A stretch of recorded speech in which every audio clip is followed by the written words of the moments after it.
What transgressed to make you think of starting a construction company? I was at a journeyman heavy equipment operators. There was all a hammer. Things went to nothing in the late 70s, early 80s. I have my father, Ray Eberts, with us today, and we are going to talk about the beginning of our company, where it founded, where it started, and kind of everything in between, where we are today and how we got here. So, Ray, thanks for coming and hanging out with me today.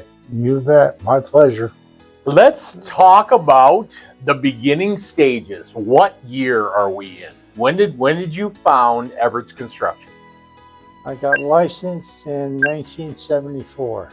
1974. I was born in 1979. Let's talk about what was the economy like? What are things like in 1974, and what were you doing, and what transgressed to make you think of starting a construction company, that sort of thing? So we moved out here after our first daughter was born. Moved out here in 71 actually. And I was at a journeyman heavy equipment operators license back there with the union. But when I moved out here, the rate was half of what it was on the East Coast. So I decided enough of that. Tried sales, and then I decided, well, going to be a contractor. Just did remodeling. I don't know what that was what I had some knowledge in. I asked a lot of questions. A lot of people helped.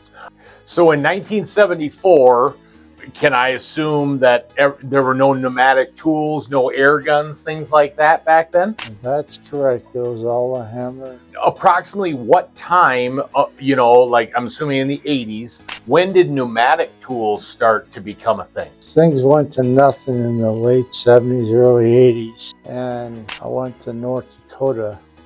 And by that time we had nail guns and stuff. Oh, you did? Okay. Yeah. So early 80s, clearly the economy, interest rates are through the roof. The economy here in Sioux Falls was poor. So you went to was it Dickinson, North Dakota? Beulah, North Dakota. Okay, so we're building a gasification plant in Beulah. Okay. And they were hiring all these engineers and people from all over the country, and we were building houses for them for these guys to come in. So it was people from all over the country. Wow, very cool. But there was nothing here, so I hired all kinds of subcontractors from Sioux Falls to come up there and work because there was no work here. You said, so after 13 months, things started to pick up in Sioux Falls, correct? You could move back and start working here because things were starting to pick up here, right? Correct. Why? I mean, interest rates didn't really change at all until, that's early Reagan years, so probably interest rates didn't start coming down until 83, 84, 85, really, right? Yeah, I guess I don't know exactly when his economic policy started to take place and things started to loosen up, but I'm guessing it's a little later, right, in his first term? Yep, and then a guy I played ball with, Todd Yetterness, wanted me to build him a house. Okay. So I could come back and at least have one house to build. Was that your first home you ever built from? Oh, I get you built those 13. So those 13 up in Beulah were the first homes you ever built. The first ones. Gotcha. And I had Larry Crawford, who worked together for 50 years, but he had the knowledge on how to build homes. I didn't. Okay. And I learned from him. I was in charge, but he was teaching me how to build a house. Very cool. And so I was fortunate to have him. So then the company really changed in a way. It went from strictly remodeling to building new homes. And now I'm assuming that, mid 80s, you're building new homes and remodeling. Is that correct? Yep. Correct. Okay. Then after I built that one for Todd, then other people saw it and we built more homes. But remodeling was still our bread and butter. Okay. So we're through the 80s now. Let's get into the 90s. Where are you at in the early 90s?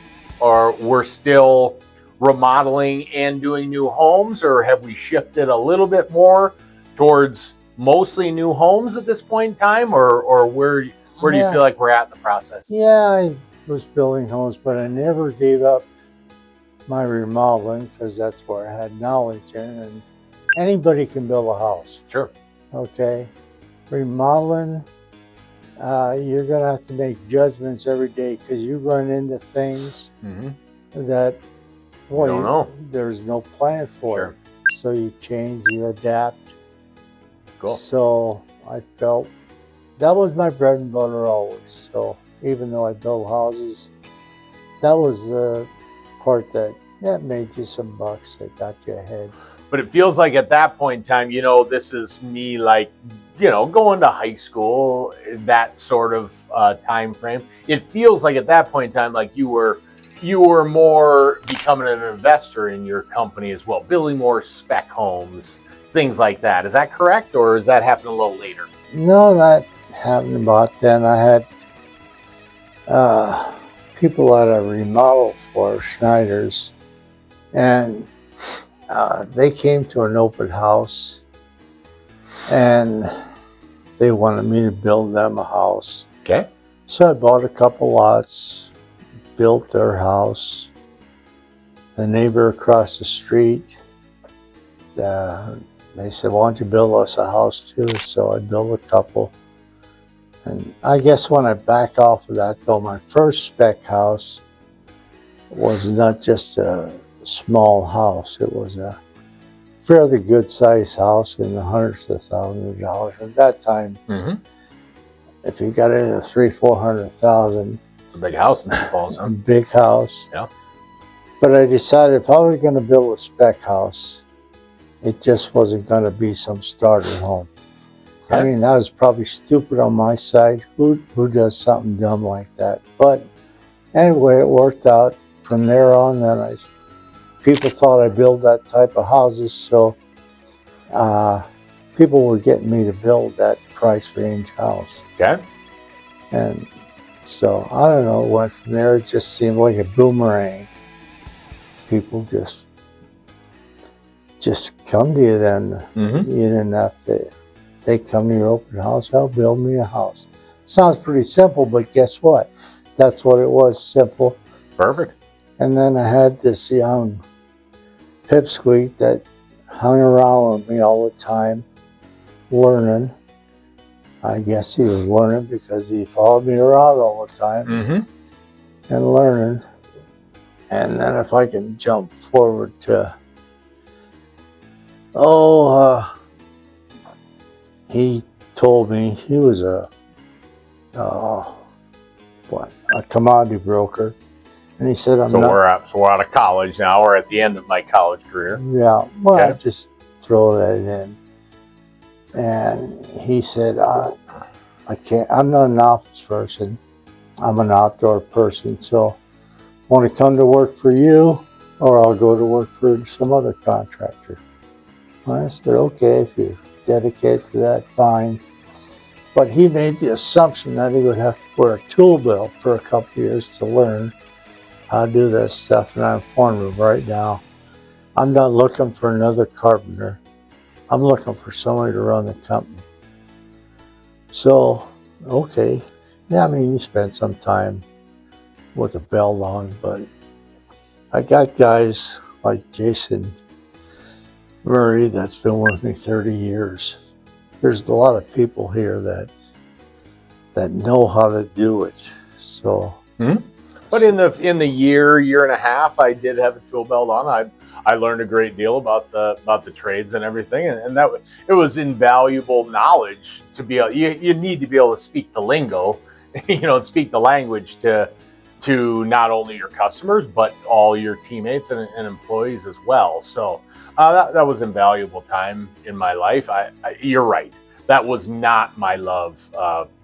Working with my hands it's just never been my love. So I knew that I eventually wanted to take over the company, I guess, that you had started. That was important to me as far as legacy and our family and things like that. So, but you're right. I probably assumed that it was going to take longer, but I basically got kind of the crash course in almost everything, because at that point in time, we kind of did everything. I mean, we'd drywall, we'd pour foundations, flatware. I mean, we really landscaping. We kind of did everything at times. So I did kind of get a crash course in almost everything. I was a master of none, but I knew the lingo at that point in time. So yeah. So then let's take us to. So we're probably in 2000. I know I graduated college in 2001. So we're probably in like the 2003, 2004 range when I'm starting to, do some stuff with the books, and I'm managing projects now, selling projects, and the company's growing, right? There's two of us selling now rather than just one of us. So it's a natural progression to us growing the company. So then, then we're working together, I mean, basically shoulder to shoulder, side by side for, I don't know, what, 10 years maybe, something like that. Yeah. And then, at that point in time, after 10 years, you're getting to the age where, you still haven't retired, but slowing down and taking a step back. You're whatever, in your 70s at that point in time, right? My body can't handle it anymore. Yeah. So, well, you worked your butt off your entire life, so you should be able to do at the end of your career and the end of your life exactly what you want. wait a minute, now he's killing me off. I'm not at the end of my life yet. I am not. No, I didn't say that. I didn't say that. We may be turning a corner and coming into the straightaway, but yeah, we're not killing you off just yet. You got plenty of years to go, but I think now you can enjoy yourself. You can play cards and take naps whenever you want to, or do exactly whatever you want. True. So that's important. But around all the time to be able to help the guys with some technical stuff that maybe you have knowledge of that they don't, and just some just mental hurdles, things like that. Because we all know that if we can bout the mental game and we can win the mental game, there's almost no hurdles that we can't get over. So you and I are in, it's Eberts Construction for, well, it must be for about 15 years then. When I came on, you and I, worked together side by side for about 10. And then probably the last 5, I'm, running the company, not 100%, but 90%. And you're starting to take a step back. At least 90. Then once we get to approximately 2016-ish, 2015, 2016, we buy into a PureClean franchise. So at that point in time, the PureClean franchise makes sense because of the restoration work. There's a bunch of construction work that goes along with it. But my mindset is that we would have a PureClean franchise separate, and then we would have our construction company as both separate entities. And they worked copacetia together. They really did. And then, but we quickly realized we were only in the franchise for about 6 months, and realized that the franchise world and that particular franchise just wasn't for us. So we voided our contract with PureClean, and we went independent. At that point in time is when we came up with the name and everything for Crew.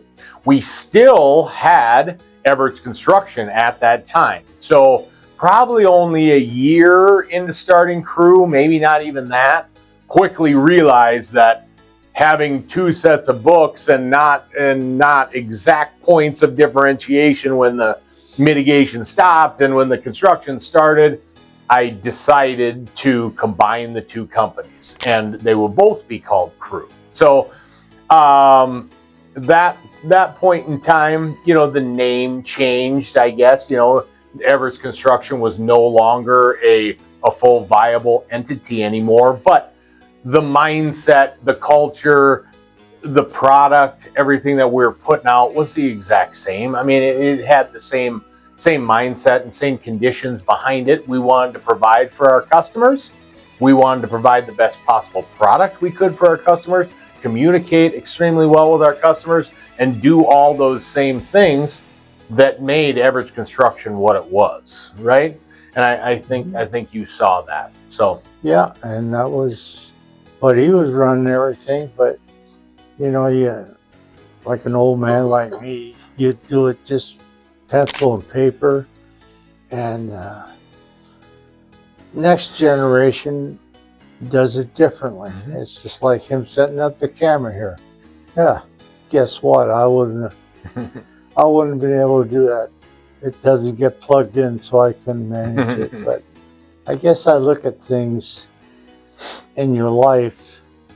It's like climbing a mountain. You stand at the bottom of the mountain and say it's straight up. How are we ever going to get to the top? That's exactly right. But if you begin anything in your life, you find out that that mountain that's straight up has plateaus. Because that's the reason people won't start. They're afraid they're going to get up a ways and fall all the way down. Well, you only fall to the plateau that you got to. You don't ever fall all the way down. So I climbed so far up the mountain, and with this little tag along hanging behind me, scrapes and cuts and bruises and I everything decided in between, that I ran out of gas. I handed it over to him, let him keep climbing if he wants to climb. I told him, I'll be there if you fall to the next plateau, but take off, I'll be behind you.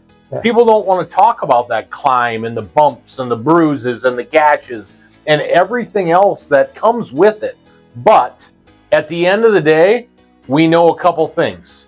We're doing it to better our existence on this planet, to better the planet in general for people around us, to make our customers happy, to make our employees' lives better, to change lives. I mean, there are so many different things that come into play when you own a business, and nothing more than just saying, I'm not going to quit no matter what. The journey is the goal at that point in time, right? That's the fun of the game. And I gotta add that when you help somebody else, you help yourself more. Kyle has meetings for all his employees on Mondays and Fridays. And what his meeting is about, encouraging them to go to a higher level. Man, that's a great way to end this. Dad, I appreciate you so much. We're going to tell the world how great Crew is and all the things that we're doing to try to help and touch lives, right?